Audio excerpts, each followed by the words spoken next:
നമ്മുടെ സിറ്റ് ഔട്ടിലെ നന്നായിട്ട് തഴച്ച് വളർന്ന് നല്ല സുന്ദര കുട്ടപ്പനായിട്ട് നിന്നിരുന്ന ഒരു ചെടിയാട്ടോ ഇത്. ബിഗോണിയ ബിഗ്നോണിയ എന്നൊക്കെ വേണമെങ്കിൽ നമുക്കിതിനെ വിളിക്കാം. അപ്പോൾ ഈ ഒരു ചെടിയുടെ തയ്യെ നമ്മൾ നഴ്സറിയിൽ നിന്ന് മേടിച്ച് തളർന്നിട്ടോ, ചെറിയൊരു കിളിർപ്പേ നമ്മൾ പിന്നെ ചട്ടിയിലേക്ക് നട്ടു കൊടുത്തു. അത് നല്ല തഴച്ച് വളർന്ന് ചട്ടി നിറയെ ഉണ്ടായിരുന്നതാ.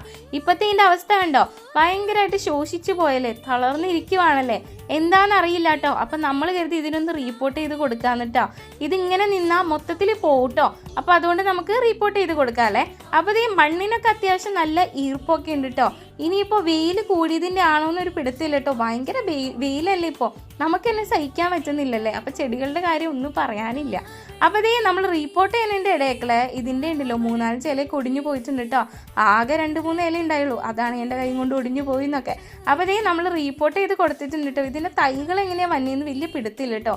ഒന്ന് ഒടിച്ച് നോക്കിയത്. അപ്പോൾ 2 കഷ്ണം കിട്ടിയിട്ടുണ്ട്, അത് നമ്മൾ നട്ട് കൊടുത്തിട്ടുണ്ട്. അപ്പോൾ അത്രയേ ഉള്ളേ.